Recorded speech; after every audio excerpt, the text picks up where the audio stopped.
Sama jika di pembukaan November ini kita bahas Mr. Things tentang sebuah konspirasi gila yang lagi banyak diomongin semua orang semenjak kasus P. Diddy kemarin viral banget ya. Tentang Thank You Beyonce. Dimana orang-orang kan membahas keanehan yang selalu berhubungan dengan Beyonce. Sampai-sampai ada sebuah teori konspirasi yang membahas kalau katanya setiap kali Beyonce melakukan sebuah tour dunianya, itu pasti ada satu artis legend yang meninggal bertepatan dengan tour Beyonce tersebut. Yang digadang-gadang itu bukanlah suatu kebetulan, melainkan memang pengorbanan. Nah makanya pembahasan kali ini tuh akan mind blowing banget. Tapi sebelum ini nih, biar kita makin lancar juga shootnya nanti sampai selesai segala macam, tidak ada kendala, tidak ada gangguan, dan selama sentosa, maka itu dari sebelumnya nih Babu mengucapkan terima kasih ya Cak Beyonce. Nah, konspirasi mengenai Beyonce yang melibatkan hal-hal semacam apa? Illuminati, satanik, dan hal-hal yang berbau dengan misteri itu memang udah dari dulu, udah lama banget konspirasinya. Beberapa tahun yang lalu juga kita pernah bahas. Karena memang nama Beyonce kan sebesar itu ya. Dari tahun 90-an nih, Beyonce udah menjadi penyanyi yang benar-benar top notch banget di industri musik Hollywood. Dari semenjak dia masih tergabung dalam grup Destiny Child, dia tuh selalu ditaruh di tengah, gengs, kayak memang senternya yang terlihat bersinar sendiri begitu loh, menonjol banget. Bakatnya menonjol. Macam kayak apa kalau di sini mungkin bisa dibilang 3 diva kali ya. Ya Allah, 3 diva.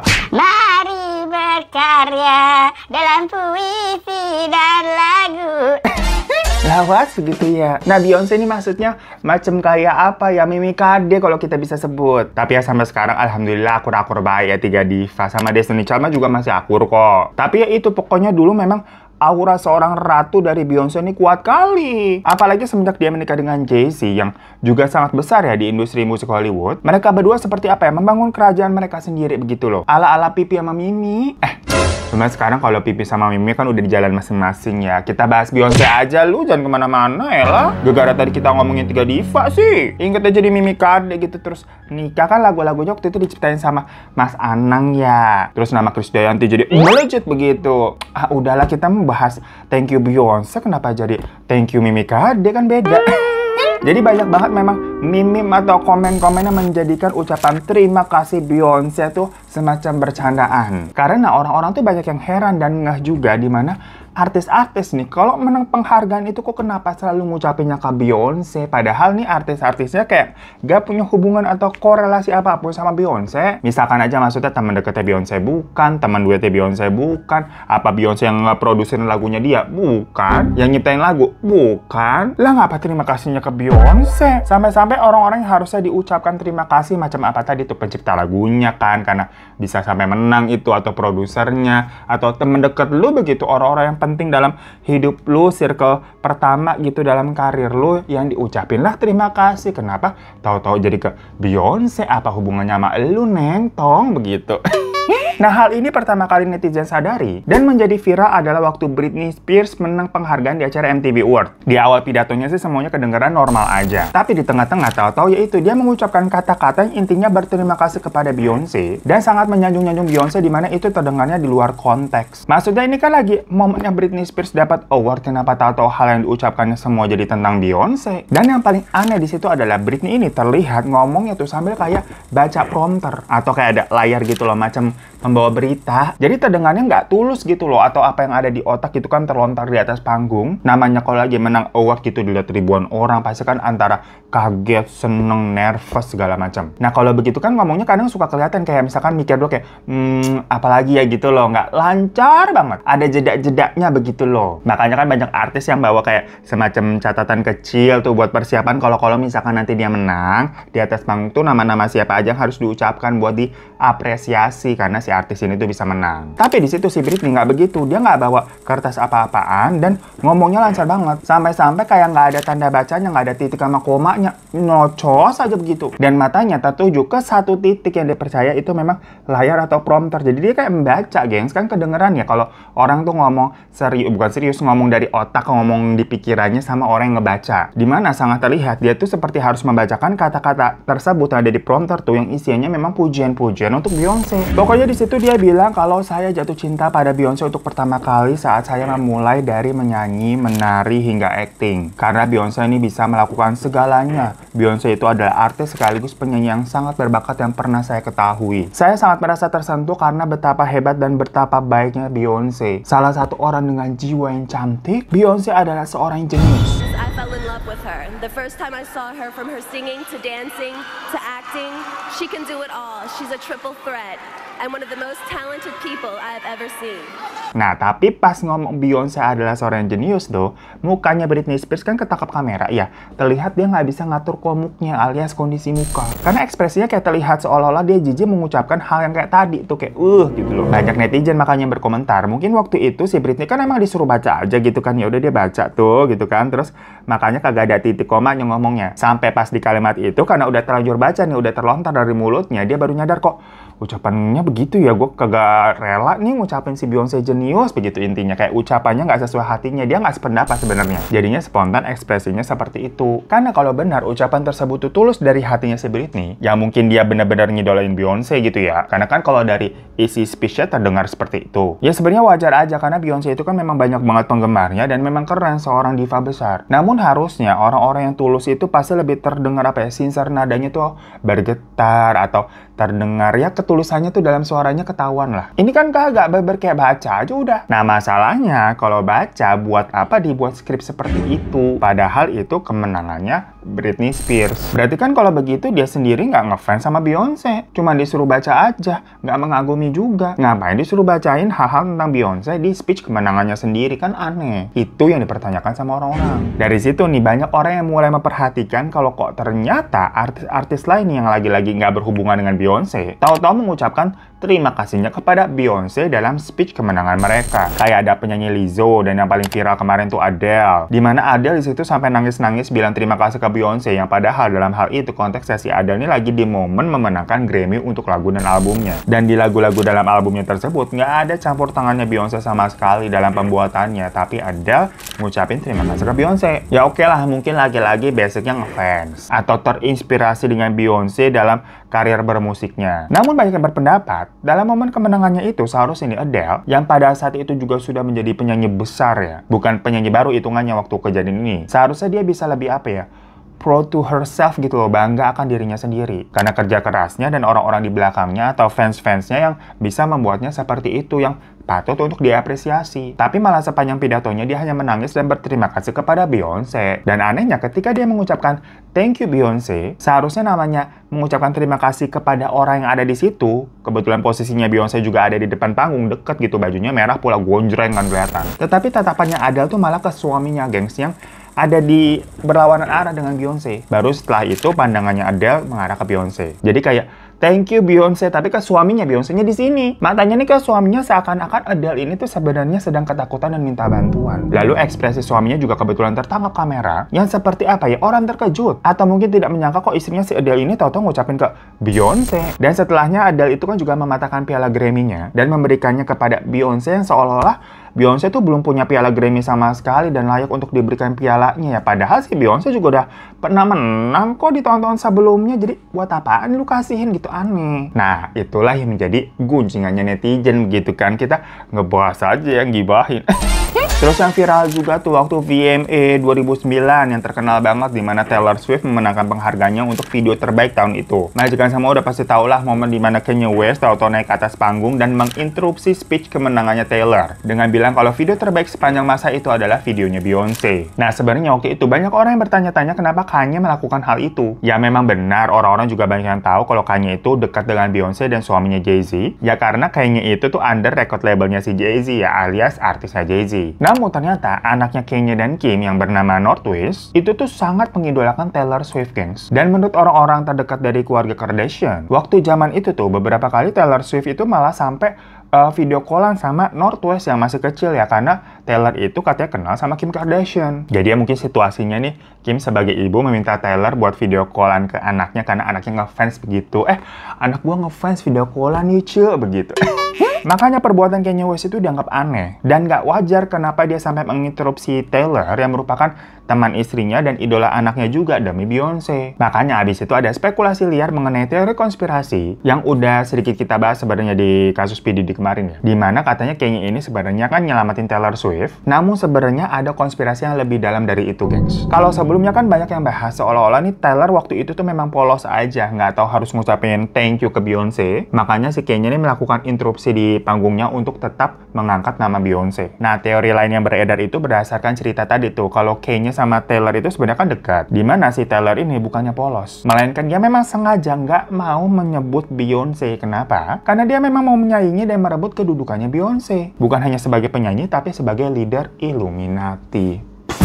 Dan konspirasi ini diperkuat dimana sekarang Taylor memang menjadi penyanyi nomor 1 terkaya di dunia, gengs. Karena banyak juga sebenarnya konspirasi tentang Taylor Swift sendiri yang mengarah ke satanik yang dipercaya dia menjual jiwanya sendiri untuk bisa sampai sekarang ini. Nah, jadi karena Kanye ini tuh tahu obsesinya Taylor, soalnya kan mereka deket nih sebenarnya. Kanye itu merasa hal itu bisa membahayakan Taylor. Makanya Kanye melakukan interupsi di panggung tadi. Jadinya Kanye ini tetap mengangkat nama Beyonce agar Beyonce ini nggak marah dan menganggap Taylor kayak sengak lu. Nah, selain itu ada lagi nih, gengs, kejadian di acara penghargaan musik lainnya. Grammy juga kalau nggak salah, waktu dimana Megan Stallion sama Beyonce itu memenangkan penghargaan untuk lagu mereka tuh yang berjudul Savage. Yang mana itu kan berarti sebenarnya lagunya Megan ya, feat Beyonce. Maksudnya secara lagu berarti itu lebih ke miliknya Megan walaupun feat Beyonce, tapi kan itu lagunya ada di albumnya Megan bukan Beyonce. Kaget ya Allah. Alarm aja kita hampir kaget. Iya, alhamdulillah. Semprotan kaget, alarm kaget. Ntar kita lupa silent kan? Bunyi lagi. Mohon maaf ya, thank you Beyonce. Jangan dari Beyonce. Jangan ya, kita aman ya hidupnya ya. Lanjut aja. Pokoknya setelah mereka speech berdua di atas panggung tuh untuk menerima penghargaannya, terus selesai kan, mau balik tuh turun panggung, orang-orang juga udah tepuk tangan meriah gitu kan, semua penonton yang namanya artis ini di atas habis speech gitu, speechnya bagus, mau turun ya ditepokin. Tahu-tahu di situ ada co-host yang menghentikan mereka berdua. Sampai-sampai si Megan ini yang udah mau turun panggung nggak jadi gitu, kayak gitu loh, awkward. Orang-orang yang tepuk tangan juga pada disuruh stop dan co-host itu ngomong kalau Beyonce baru saja membuat sejarah dengan menorehkan rekor Grammy terbanyak yang pernah didapatkan penyanyi manapun, mau pria mau wanita gitu. Jadi selamat Beyonce sudah mendapatkan 27 Grammy sejauh ini. Wow, pencapaian yang hebat sekali. Congratulations. Before you leave the stage, I just wanted to say this. We want everybody to know that right now, Grammy history has been made. Because with that award, Beyonce has just tied the... Ya cuma kan momennya jadi awkward banget ya, si Megan aja kayak sampai bingung di atas panggung. Dan yang ngomong itu tuh co-host loh, bukan host utamanya. Jadi kayak host di acara sesi itu aja yang menginfokan hal yang spotlight itu langsung ke Beyonce lagi. Padahal itu kan kemenangan bersama dengan Megan. Apalagi itu lebih ke lagunya Megan pula yang menang. Netizen kan kayak langsung, kok aneh banget, seolah-olah spotlight itu harus tetap ke Beyonce semua. Ya jadi gunjingan netizen lah, gengs. Ada lagi waktu itu penyanyi country bernama Kelsey Central, dimana dia mengucapkan terima kasih kepada Beyonce juga. I'm a country artist, and the fact that Beyonce made a country record changed the game. Nah, di sini masalahnya Beyonce itu kan bukan penyanyi country yang OG gitu, alias original. Dia awalnya bukan dari country lagunya. Ya memang dia punya beberapa lagu country, ada sekitar 27 lagu kalau nggak salah. Cuman nggak punya satu album full yang genrenya country yang dedicated. Album terakhirnya yang Cowboy Carter itu walaupun kesannya seperti aliran country, tapi isinya nggak semuanya country. Jadi nggak bisa dimasukin ke kategori album musik country juga. Lah kok si Kelsey ini yang emang alirannya country mentok ya, alias OG gitu, alurnya dari awal juga memang nyanyiin country terus, terima kasihnya ke Beyonce, ya kan cukup aneh. Namun lagi-lagi, mungkin alasannya bisa aja memang ngefans. Tapi dalam acara speech momen awardnya dia itu seperti agak melenceng aja. Ibarat kata ini kita, tapi mohon maaf ya, bukan mau menjelek-jelekan, ini mau ngasih ibaratnya aja biar gampang gitu. Soalnya kita mau ngomongin genre lagu. Misalkan siapa kalau di sini Isyana gitu kan, lagunya pop, sekarang alirannya agak rock gitu. Terus dia pas menang award, terima kasih ya Bunda Inul yang telah menjadi inspirasiku. Nah kan orang pasti kayak bingung, beda genrenya. Walaupun kadang-kadang Bunda Inul lagunya agak nge-rock juga ya, rock good ya. Tapi kan pasti bikin orang bertanya-tanya, musiknya Isyana ternyata terinspirasi dari Bunda Inul gitu. Agak sesuatu yang mengejutkan gitu loh, kayak beda aliran. Ya sama maksudnya kayak Kelsey dan Beyonce ini tuh. Orang jadi mengkejut-kejut, kenapa tahu lo terima kasih ke Beyonce. Nah, semua hal itu akhirnya dikait-kaitkan dengan jangan-jangan nih artis-artis tersebut ketakutan. Atau memang malahan itu sesuatu kepatuhan, gengs. Jadi ada ketakutan dan kepatuhan dari artis-artis tadi terhadap Beyonce. Dimana mereka yang ingin sukses di industri Hollywood itu harus masuk ke dalam sebuah perkumpulan rahasia seperti Illuminati. Yang tentunya sebagai anggota tuh harus menghormati dan menyanjung sang ratu, yaitu adalah Beyonce yang disebut-sebut sebagai Ratu Illuminati. Ada aja nyambungnya ke situ ya. Karena menurut konspirasi selanjutnya, Beyonce itu bener-bener sosok yang menakutkan, gengs. Misalkan kalau dia nggak suka sama orang ataupun merasa orang itu adalah ancaman baginya, tiba-tiba orang itu bisa aja lenyap dari muka bumi. Entah karena dihabisi atau dilenyapkan memang secara mistis. Takut nggak? Dimana selama 4 dekade Beyonce melakukan tur dunia, dikatakan nih bahwa dia memang harus melakukan pengorbanan seseorang yang legend di industri musik untuk bisa membuatnya tetap eksis dan menjadi Ratu Illuminati. Dimana sesembahan itu ditandai dengan Beyonce yang menggelar tur dunianya. Jadi kalau Beyonce udah mau tur nih, siap-siap deh tuh, berarti dia juga harus menumbalkan, itulah kayak clue-nya gitu loh. Nah, di sini konspirasi ceritanya adalah sebelum Beyonce sebesar sekarang, dulu tuh waktu masih awal-awal bersaing dengan artis-artis lain, baru merintis menjadi solo karir, salah satu ancaman terbesarnya itu adalah Aaliyah. Soalnya memang waktu itu Aaliyah lagi naik daun banget. Dan perawakan sama tipe-tipe lagunya memang 11-12. Nah, Beyonce ini waktu itu juga lagi awal-awal memulai karir musiknya sebagai solois. Jadi dia baru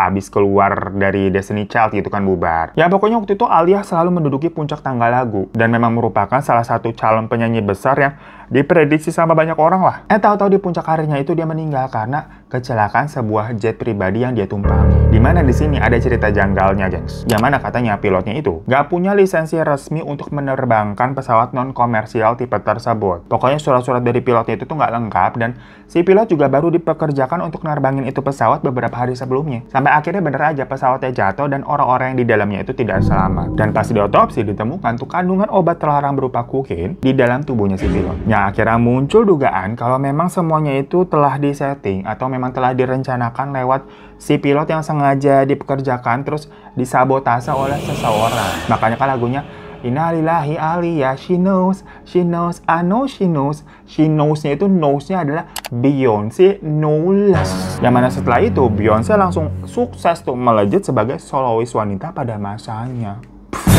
Makanya banyak yang percaya kalau dari awal tuh Beyonce melakukan penumbalan untuk karir musiknya itu, gengs. Karena habis itu, setiap kali Beyonce melakukan world tour, ada aja nih penyanyi besar yang meninggal dengan cara yang tidak wajar. Bukan karena sakit karena natural kondisi tubuhnya, enggak. Tapi memang karena sesuatu yang seperti dibuat atau disabotase oleh manusia. Ya makanya tuh konspirasinya katanya habis setelah sukses menumbalkan Aaliyah tadi untuk karirnya. Di 2009, ketika Beyonce memulai tour dunianya bertajuk Jailah bertajuk bahasanya. Bernama ya pokoknya turnya tuh namanya I'm Sasha Fierce. Dia mulai menumbalkan seseorang lagi. Jadi turnya itu tuh mulai dari bulan Maret 2009. Nah 3 bulan setelahnya di bulan Juni, Michael Jackson itu meninggal karena OD overdosis. Hampir seperti pilotnya Aaliyah tadi karena pakai obat. Selanjutnya di bulan Februari tahun 2012, Beyonce itu menggelar turnya lagi yang bertajuk Miss Carter. Nah di bulan yang sama, di bulan Februari itu juga Whitney Houston yang kali ini meninggal di dalam rumahnya di bak mandi, katanya tenggelam di bathtub. Nah kan aneh banget ya, sesuatu kabar yang janggal. Dan setelah diotopsi, lagi-lagi ternyata terdapat kandungan kokain di dalam tubuhnya. Terus 2014, Beyonce sama Jay-Z itu berdua mengadakan tour bareng-bareng. Nah di situ legend dari soul music bernama Bobby Womack itu meninggal. Lanjut di bulan April 2016, Beyonce menggelar turnya kali ini bertajuk Formation. Di bulan yang sama pula,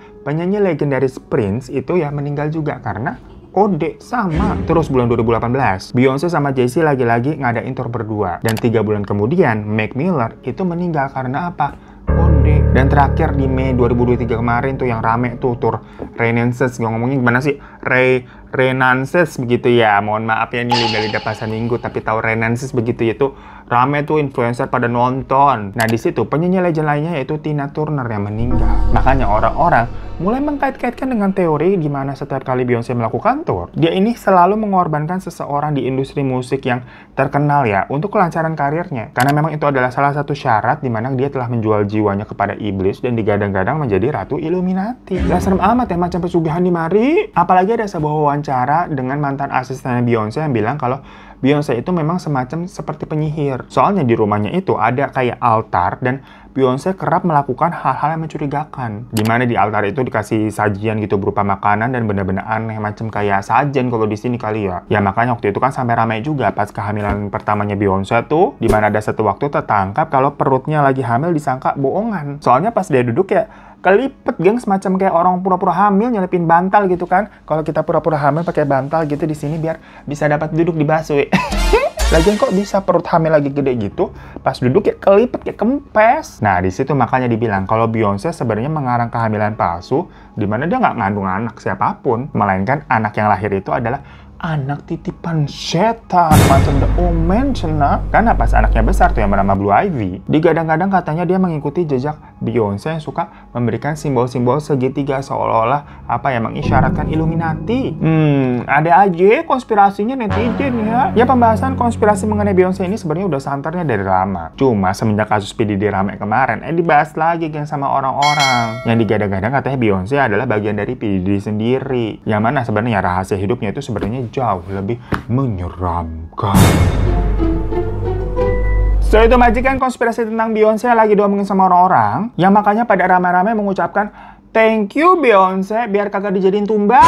Sampai ada lagunya kan tuh Innalillahi Aliyah, Innalillahi mata kiri, Michael Jackson lihat nanti ya. Dia tahu, aku tahu dia tahu, aku tahu dia tahu. Tapi dari lagu itu sebenarnya tersirat hal lain lagi gengs. Karena kebetulan ketiga orang yang disebutkan tadi itu semuanya meninggalnya tanggal 25. Berkebetulan aneh kan? Jadi Alia sendiri tadi tuh meninggalnya 25 Agustus 2021. Lalu Levi Ice atau Lisa Lopez itu pada tanggal 25 April 2002. Selanjutnya Michael Jackson itu 25 Juni 2009. Nah kenapa semuanya tuh tanggal 25? Makanya disebutkan itu memang sacrifice atau pengorbanan yang dilakukan dari Beyonce. Menjadikan mereka semua tumbal di tanggal 25. Karena kan she knows. Knows-nya itu tadi tuh Beyonce knowless. Makin takut ya. Ya udah majikannya udah pada setia nonton ini. Kalau belum subscribe, klik subscribe di bawah. Kalau belum like, juga minta like-nya ya. Tapi Babu ini mau minta maaf yang sebesar-besarnya kalau di video ini kita kagak bisa bilang terima kasih majikan udah nonton. Nggak bisa bilang gitu, gengs. Karena Babu di sini harus ngomongnya ke terima kasih Ucap Beyonce. Jangan jadiin Babu tumbal ya. Misteri dunia orang pada kenapa? Misteri dunia memang sudah pada gila.